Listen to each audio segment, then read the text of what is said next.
Barak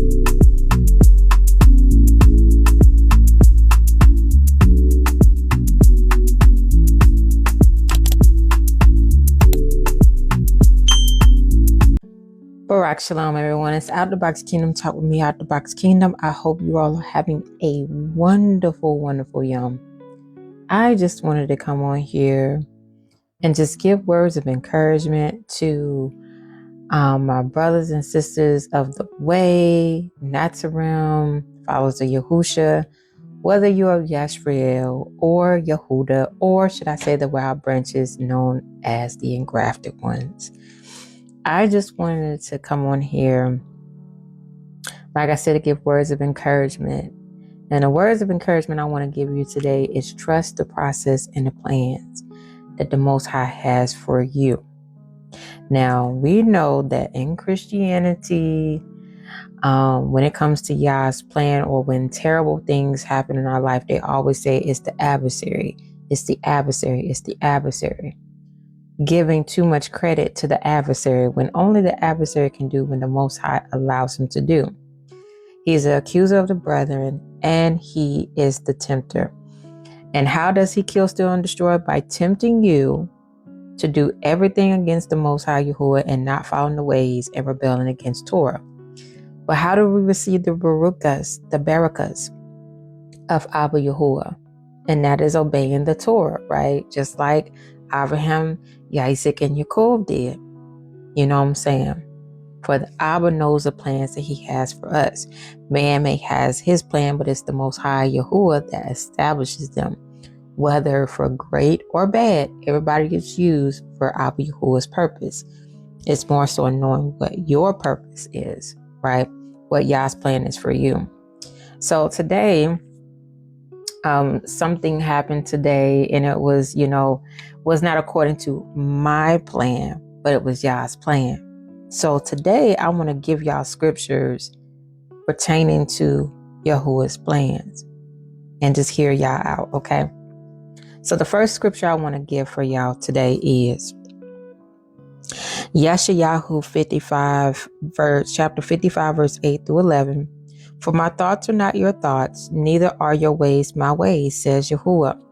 For as the Shemian are higher than the arets, so are my ways higher than your ways, and my thoughts than your thoughts. For as the rain comes down and the snow from the Shemian, and do not return there, but water the arets and make it bring forth buds, and give seed to the sower and bread to the eater, so is my word that goes forth from my mouth, and it does not return to me empty, but shall do as I please, and shall certainly accomplish what I sent it for. See what the Most High has done, spoken over your life and written it in his book of High, is going to come to pass, either whether you like it or not, right? So let's go to the scripture we know best. Now the word of Yahuwah came to me saying, before I formed you in the belly, I knew you. And before you came out of the womb, I did set you apart, and I appointed you a Nabayan to the Goyim. Jeremiah 1:5. See, before you was knit in your mother's womb, before you even came into existence, the Most High knew you, right? He appointed you, and it may not be as a Nabayan, but as a teacher, evangelist, a shepherd, or a sent one. At the end, or you could be all of them, right? At the end of the day, it was already written in y'all's books, and he's already set you apart. So a lot of y'all, it's no mistakes. You're right on time where you're at.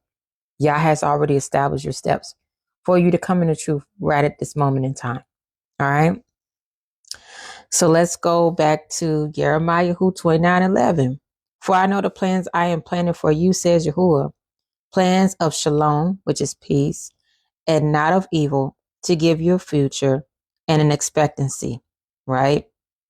He's planning for you a plan of peace, not of evil. Even though we go through trials and tribulations, but not of evil. That means his judgment, right?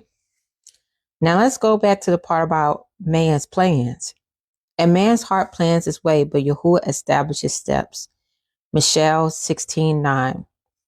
But hear what Yahuwah says.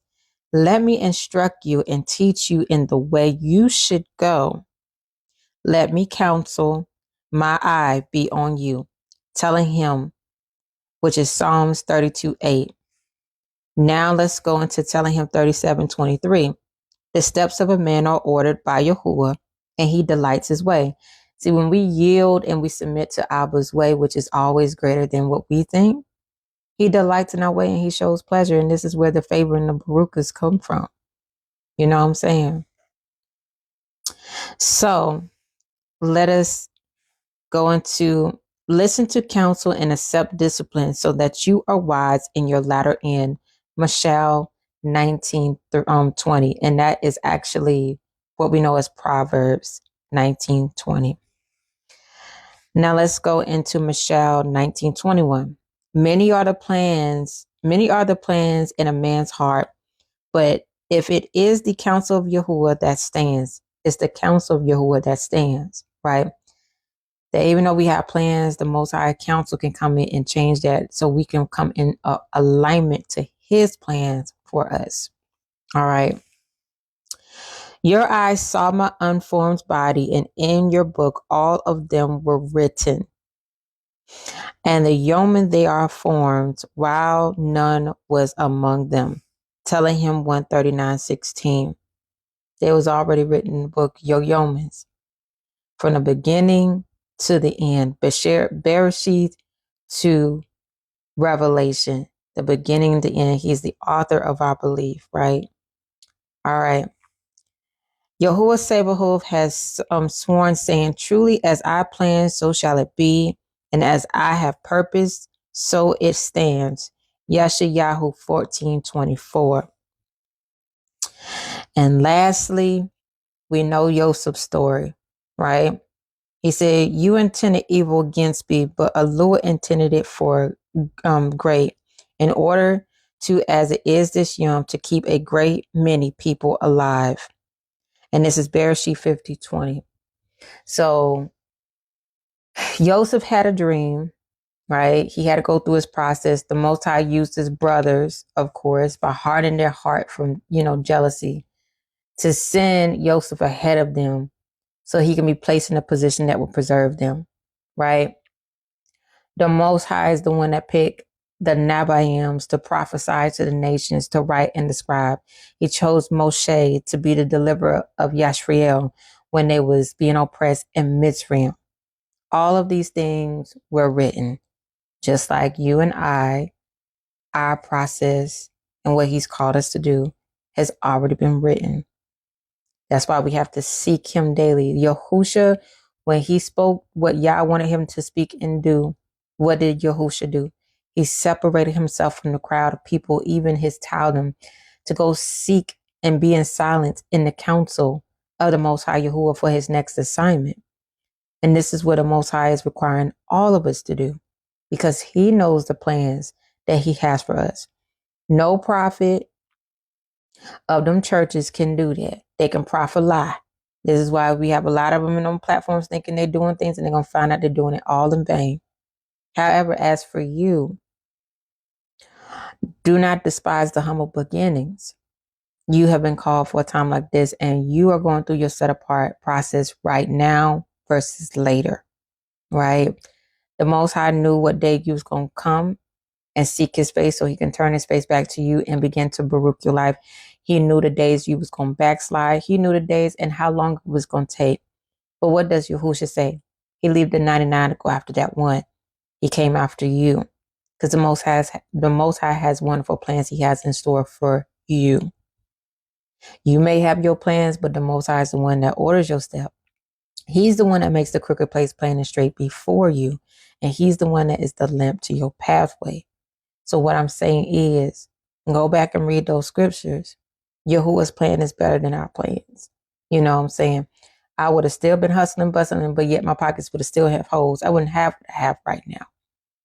But when I came to know Yah's truth, life has been easier. Yes, there's still some testings, but it's worth every bit of it. Because if I hadn't gone through it, I wouldn't be who I am today. Neither have y'all. So don't look at what you went through in your past as a bad thing. It had to build you up spiritually. Yah had to use that to get you to turn back to him. And it's going to build you stronger. But your testimony is going to be able to bring a lot of people out of oppression and bondage. All right. So Yah be Baruch. Shalom. So part 2 of what I was saying about trusting in Yah's plan. Everybody that is watching this video, all of us done gone through something dramatic in our lives, right? And we couldn't understand at one point in time why we was going through that, because we were under the curses of Deuteronomy 28, because we didn't have someone to teach us in the way that we were supposed to go. Nobody told us to seek the wise counsel of the Most High. What we were taught was tradition, culture, and religion. But it brought oppression, generational cycles of heartache, pain, and hurt, right? However, just like the Most High allowed Hosea to marry Gomer, right? He allowed him to marry a prostitute because that's what we were doing.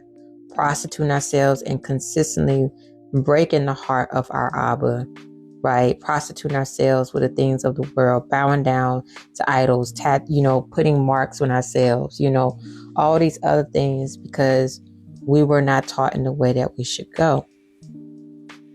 However, like I was saying in the previous video about the scripture, Yah was the one, first of all, allowed us to go through it. But then there was a point in time he said, the time is now. My son or my Ben and my daughter is going to come to know the truth about my son. And they're going to be the prodigals coming home. And instead of him coming down on you hard, yes, you had to go through the refining, right?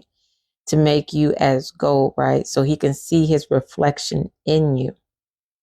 But when the prodigals come home, like the prodigal son realized what he did, his father didn't condemn him. He welcomed him. He put a robe on him and he threw him a party, right? A feast, right?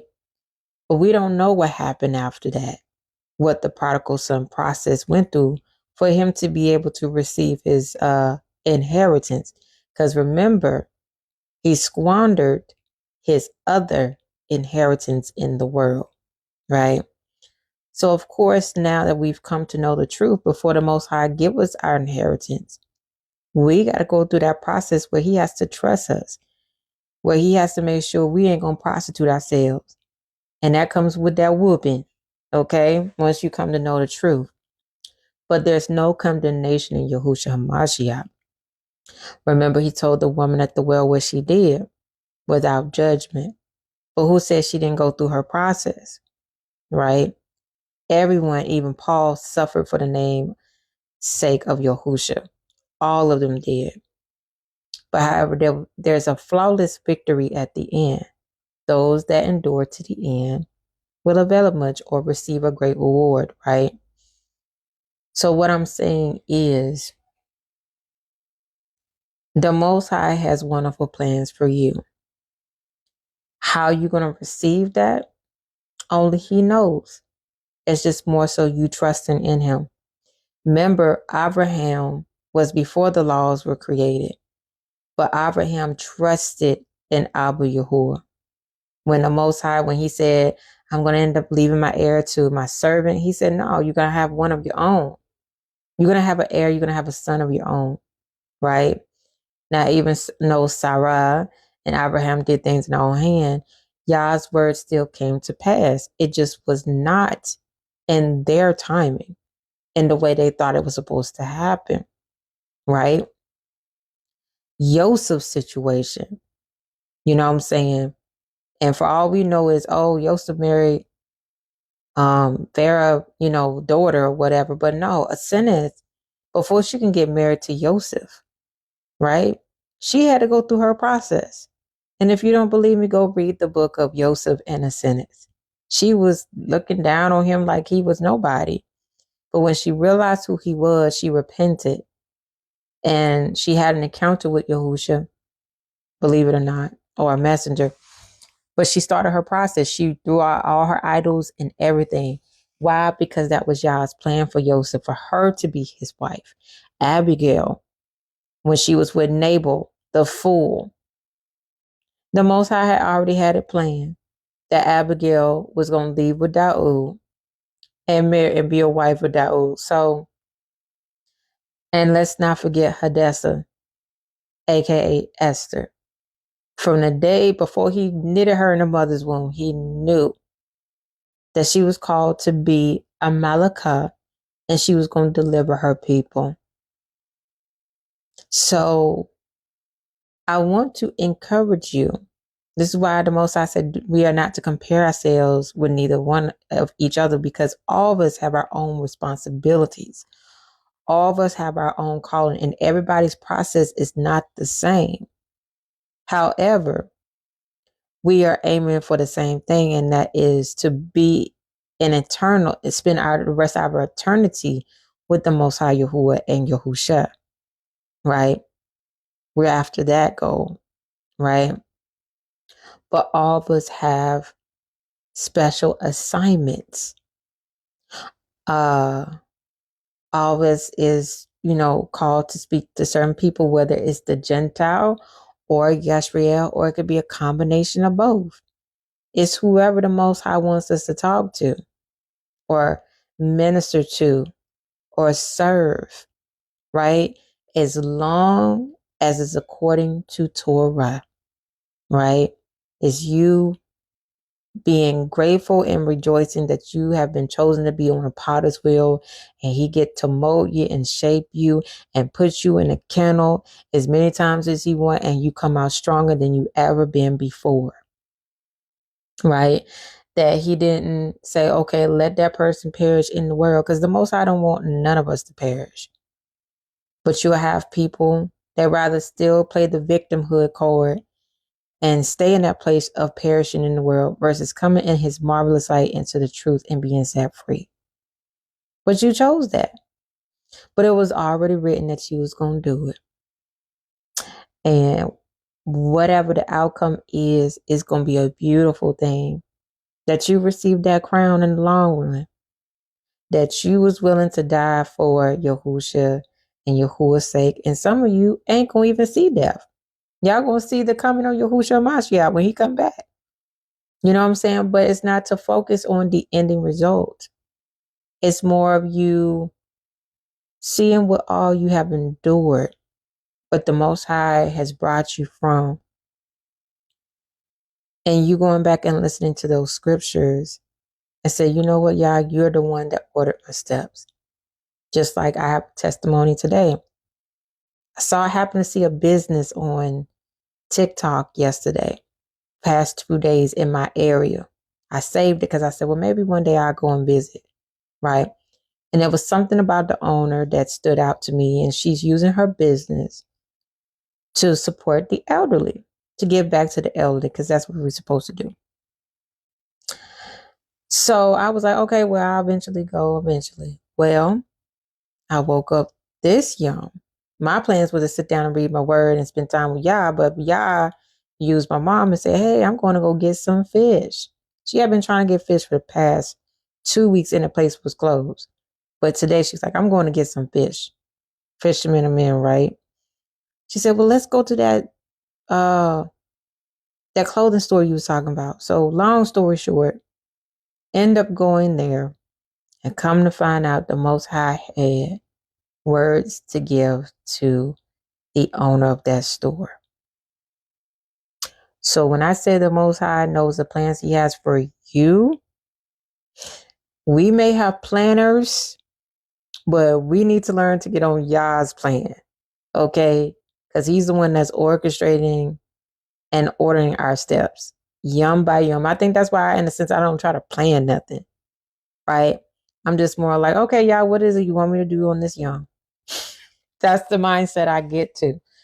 I work on things, but then he may say, okay, I need you to go here. And you may sometimes thinking this for yourself, but no, it's a divine appointment for someone that the Most High, they've been plowing, and the Most High is going to use your voice to confirm something they need to hear, or to speak truth into their life, and they get set free, or that just draw them closer to you, to Him, right? So, and that's where you get to rejoice being used by Yah. Shalom.